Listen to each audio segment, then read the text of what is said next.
Real interest rates are at -8% right now. And you're going to learn how we go about positioning our clients to deal with the terrain. The narrative has been wrong for a long time. And again, many people out there, unless they have a certain amount of money or they're willing to cut back when they retire, there's a reality out there that you're going to have to face. A terrain out there that you have to face. And one of the things, we're not afraid to tell you the truth. I was planning all along, I wanted to retire at 62. Okay, you wanted to retire at 62, but this is what the scenario is right now. This is how much money you're going to be losing sitting in cash. And again, we'll present these choices to you where you can make a well thought out decision about your future. It's all about the prep, people. Got to take a break. WatchdogOnWallStreet.com. WatchdogOnWallStreet.com. Again, sign up for our personal CFO program right there at the site. WatchdogOnWallStreet.com. 800-471-5984 is our 24-hour day help hotline. We'll be back.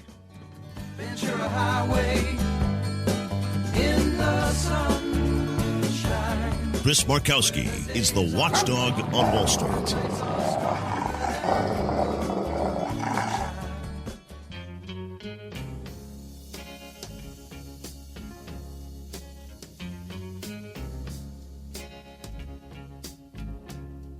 This is the Watchdog on Wall Street. The Association. I have this album from my dad. These guys were great. Remember when they used the song "Wendy" in Breaking Bad too? Anyway, welcome back, everybody. It is the Watchdog on Wall Street show. You know, one of the things that we do have at our website is also our newsletter, the Markowski Quarterly. And, you know, as I mentioned at the beginning of the program, my dad edited all the columns. All the columns that I've ever done, he went through and I got to find a new editor-in-chief for the Markowski Quarterly. And I got to be changed. I got to rename it. I got to rename it in honor of him. I got to come up with the name. I do. He was, go through, check. Cause I see from my writing, I write like I'm speaking rather than I'm actually supposed to write. It's not really much journalism involved. I don't pay attention to any of those rules or anything like that. But he did a good job reining me in. But anyway, I have to talk about this. This, again, most people, they're hearing stories about this as it's in passing in the mainstream media, and it's somewhat in the business news, but they're kind of glossing it over as well. I don't know if you heard about this. Is this Greensill Capital? This Greensill Capital was started by this bigwig over in the UK. He was, he worked at Morgan Stanley, if I'm not mistaken. Oh man, they loved him over there. I think he received the Commander of the Order of the British Empire. He got it from Prince Charles. Why? For services to the British economy. Guess who also sat on his board? The former UK Prime Minister, David Cameron. Again, it's the same thing over in the UK as well. Once you're part of the club, forget about it. You're taken care of. Well, basically what this company was, what does this mean to you? It doesn't affect you directly, but it's another example of just how crooked things are. All of the major players that were involved with this company, from SoftBank to Credit Suisse, and all of the nefarious dealings that were done with this company. They're talking about major businesses and companies that utilize this Greensill. Basically what they were was their supply chain type of financing. You got companies that may go under because of this.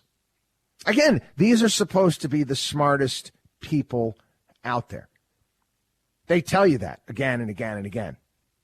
But isn't it interesting? We're told, they put them on TV.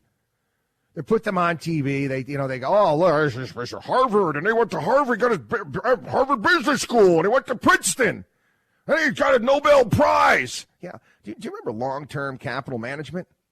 Those were a bunch of Nobel Prize winners, bunch of eggheads from Ivy Leagues, and they needed to be bailed out because they don't know what they don't know. They're arrogant SOBs. They never cleaned a toilet like we did. They never flipped a burger. They don't have a fundamental understanding of how the world works like you and I have. But, hey, they know how to game a system.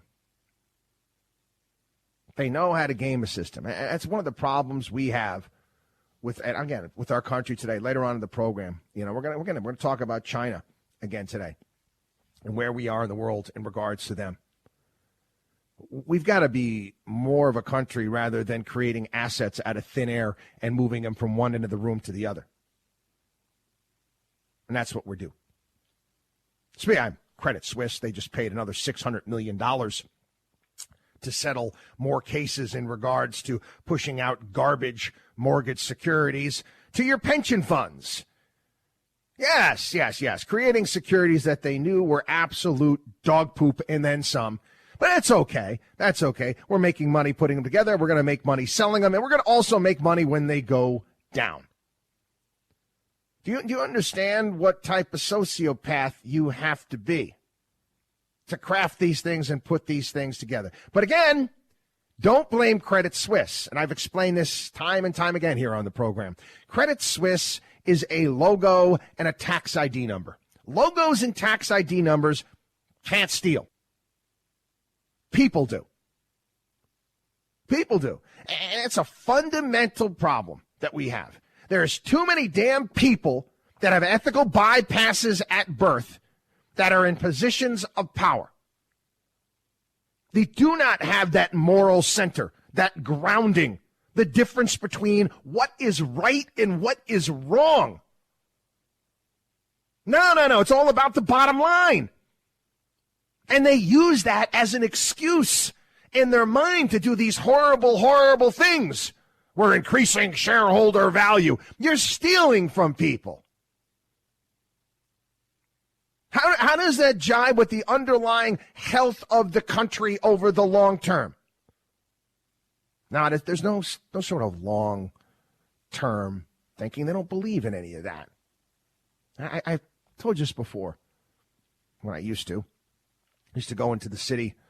It's down in the financial district. I used to live down in the financial district. You got all these big, there's facades, these big buildings out there, and these big banks, and it's Brown Brothers Harriman, and it's Goldman Sachs.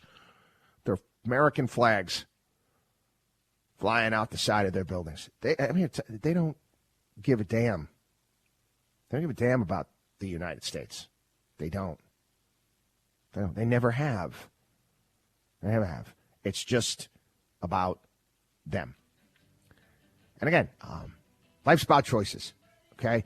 You decide who you are going to do business with. If you've been paying attention to this program, you know what these banks do. You know what they're going to continue to do. It's your choice whether or not you want to continue to work with them. Have to take a break. WatchdogOnWallStreet.com. WatchdogOnWallStreet.com. Again, become a part of the Watchdog on Wall Street family. Take advantage of all the great stuff we have there, including our personal CFO program, podcast, all sorts of great stuff. WatchdogOnWallStreet.com. We'll be back. You're listening to the Watchdog on Wall Street.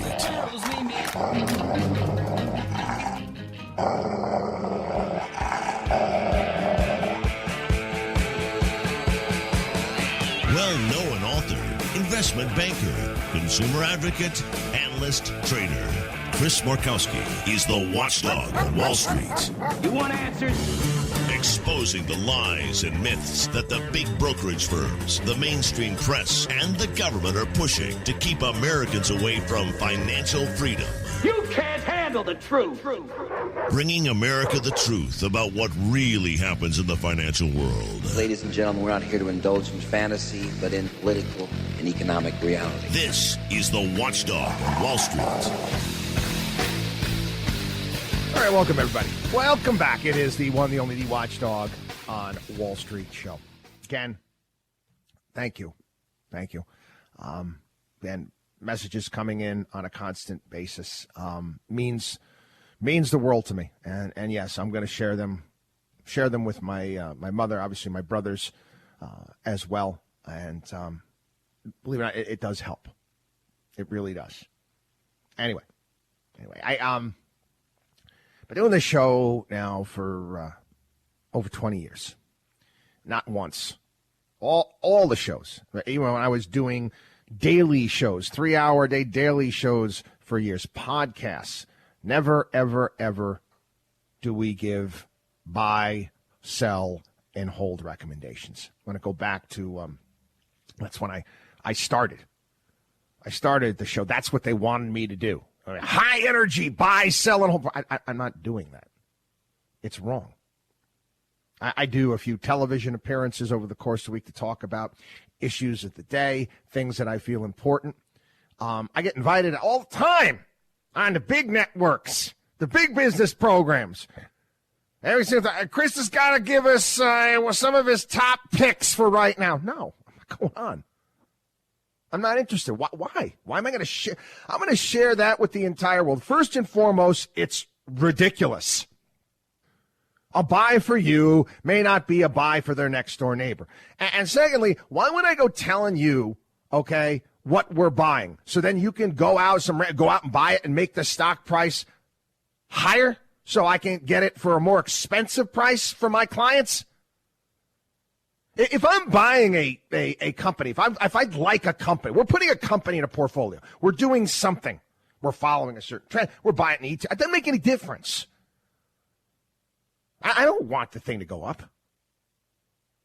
I want to own as much of that company as I possibly can at the best price.